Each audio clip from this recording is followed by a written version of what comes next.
বিধানসভা নির্বাচনের আগে মানুষের মতামত জানতে সাজেশন বক্স। দক্ষিণ দিনাজপুরের বালুরঘাটে সাজেশন বক্সের সূচনা করলেন জেলা বিজেপির সভাপতি স্বরূপ চৌধুরী। সামনেই ভোট, এবার ভোটমুখী বাংলার মানুষের মন বুঝতে সাজেশন বক্সের উদ্বোধন বালুরঘাটে। বালুরঘাট পৌরসভার কাছে এই সাজেশন বক্স উদ্বোধন করা হয়। বালুরঘাট সহ দক্ষিণ দিনাজপুর জেলার বিভিন্ন ব্লকে এই সাজেশন বক্স রাখা হবে বলে বিজেপির পক্ষ থেকে জানানো হয়েছে।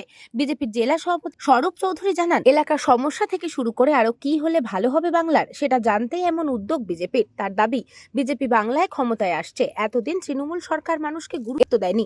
বিজেপি সরকার এলে মানুষের মতামত অনুযায়ী কোনো বিষয়কে গুরুত্ব দেওয়া হবে। জনগণ কি চায় তা জানতেই তাদের মতামত নেওয়া হচ্ছে। একটি বক্স রাখা আছে, এখানে লেখা আছে বিকশিত পশ্চিমবঙ্গ বিজেপির গ্যারান্টি।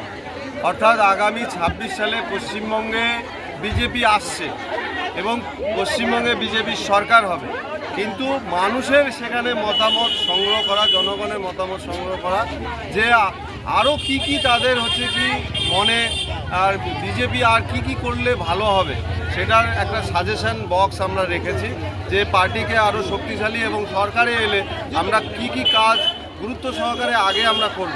আমরা জানি যে তৃণমূলের সময়কালে মানুষ তার অধিকার বলবার জায়গা পায়, তাদের মতামত নেওয়া হয়নি, কিন্তু আমরা আজকে যে বিকশিত পশ্চিমবঙ্গ বিজেপির গ্যারান্টি, আর এর জন্য আমরা সাধারণ মানুষের যে সাজেশন সেটা আমরা সংগ্রহ করার প্রচেষ্টা করেছি।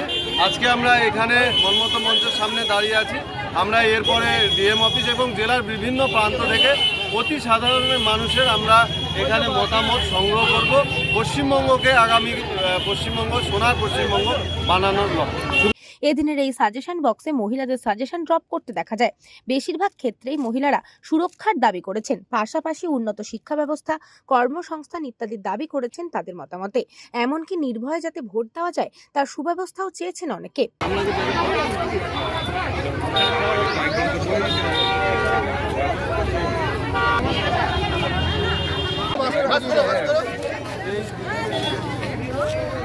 কাগজগুলো ভেতরে দিন, কাগজগুলো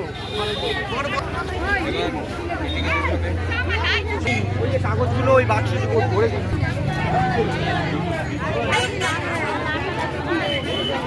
পশ্চিমবাংলায় যেভাবে নারী নির্যাতন, নারী ধর্ষণ, বাংলায় কোনো চাকরি নাই, তারই প্রতিবাদে আজকে আমরা এই মতামত জমা দেওয়া হয়। নারী সম্মান ফিরে আসে পশ্চিমবাংলায়, চাকরি দিক বেকার যুবক যুবতীদের, সেই উদ্দেশ্যে আমাদের দেওয়া। আমাদের যে পশ্চিমবাংলায় ভোটের যে সময় যে সমস্ত সমস্যাগুলো হয়, ভোট ছিনতাই থেকে শুরু করে ভোট ধরে নেন ওনারা হচ্ছে নিজেদের দখলে করে নেয়, সেই সমস্যাগুলো যেন না থাকে, এটার জন্য আমরা কেন্দ্রের কাছে আর্জি করলাম, ভোট কেন্দ্রের যেন সমস্ত সুরক্ষিতভাবে ভোট হয় এবং সবাই যেন নিজের ভোটটা নিজের ইচ্ছাকৃত দিতে পারে, যে ভোটের দরজায় গিয়ে যেন ঘুরে না আসতে হয় যে ভোট হয়ে গেছে আপনাদেরকে ভোট দিতে হবে না, এই কাজগুলো যেন না হয়। পশ্চিমবাংলায় যেরকম দুর্নীতি চলছে, আমরা যেগুলোতে আক্ষেপ করতে চাইছি, যাদেরকে জানাতে চাইছি, তাদের কাছে পৌঁছানোর জন্যই আমাদের আশা। যেগুলো আমরা পাচ্ছি না, যেগুলো আমাদের প্রয়োজন, এই যে নারী নির্যাতন চলছে, নারীদের সঠিক সুরক্ষা নেই, স্কুলের সঠিক ব্যবস্থা নেই, দুস্থ যারা চিকিৎসা ব্যবস্থা করতে পারছে না তাদের সঠিক চিকিৎসা ব্যবস্থা নেই, এই যে ইলেকট্রিক বিল এত চূড়ান্ত হারে ইলেকট্রিক বিল বেড়েছে, তার জন্য আমাদের যে দুস্থ যারা পরিবার থেকে তারা সঠিক বিল দিতে পারছি না, যেন কারেন্ট কাটা যাচ্ছে, অন্ধকারে থাকতে হচ্ছে, এই তো এই যাবতীয় জলের ব্যবস্থায় নেই। এই জন্যই চাই না যে আমরা 1500 টাকা যেটা দিচ্ছে, 1000 টাকা ছিল 500 টাকা বাড়িয়েছে, এটাতে আমাদের কোনো কিছুই হবে না। যারা দুস্থ তাদের কি কিছু হবে? কিছুই হবে না। এই কারণেই হবে না, এরপরে যে আমাদের যে সন্তান যারা আমাদের বড় করছি তাদের সঠিক শিক্ষা ব্যবস্থা হোক, আমরা এটা বন্ধ করে দিই। আমরা চাই সঠিক শিক্ষা ব্যবস্থা হোক, মেয়েদের সঠিক জায়গায় যেটুকু শিক্ষাগত যোগ্যতা, সেই যোগ্যতা হিসাবে তাকে সঠিক কাজ দেওয়া হোক, সঠিক সম্মানের স্বরূপ তারা বাঁচুক, রাস্তায় চলাচল করতে পারে যেন, এটুকু। বিজেপি সাজেশন বক্সে কটাক্ষ তৃণমূল নেতৃত্বের।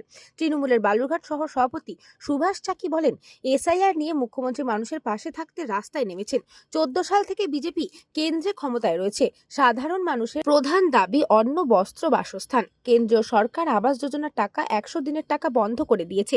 সেই ঘটনায় ভয় পেয়ে বিজেপি সাজেশন বক্স নিয়ে এসেছে মানুষের কাছে। তিনি জানান, নির্বাচনের আগে এটা বিজেপির একটা নাটক। তো বলি, 14 সাল থেকে 26 সালের এই বিধানসভা নির্বাচনের দিন পর্যন্ত কেন্দ্রে বিজেপি সরকার রয়েছে। সাধারণ মানুষের, গ্রাম বাংলার মানুষের সামান্যতম ন্যূনতম প্রয়োজন অন্ন, বস্ত্র, বাসস্থান, যেটাকে আমরা সবাই গুরুত্ব দিয়ে থাকি।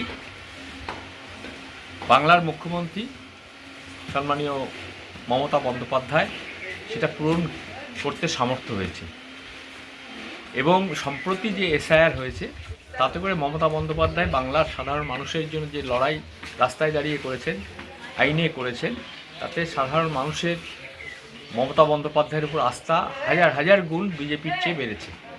সেইটাতে দিশাহারা হয়ে নানা পন্থা অবলম্বন করার চেষ্টা করছে, এটা রাজনৈতিক চমক। আর ওনারা কি করতে চাইছেন সেটা ওনারা নিজেরাই জানেন। মানুষের সাজেশন একটাই, মানুষের চাহিদা একটাই, অন্ন বস্ত্র বাসস্থান। সেটাতে ওনারা বাংলার মানুষের বঞ্চনা করেছেন, বাংলার মানুষের ন্যায্য হকের টাকা আটকে রেখেছেন, বাংলার বাড়ির টাকা আটকে রেখেছেন, 100 দিনের কাজের টাকা আইনে হেরে যাওয়ার পরও আজ পর্যন্ত দেয়নি। এই সমস্ত মানুষের ক্ষোভ রয়েছে, সেগুলো থেকে ওভারকাম করার জন্য, বেরিয়ে আসার জন্য একটা নতুন পন্থা অবলম্বন করেছেন, যেটাকে আমরা নাটক বলতে পারি। দক্ষিণ দিনাজপুর থেকে বিদ্যুৎ কুমার মাহাতোর রিপোর্ট, নিউজবঙ্গ time. St. Augustine's Day School, Barrackpur. Success for every child. Admission open 2026 to 2027. Contact number 900793 4555.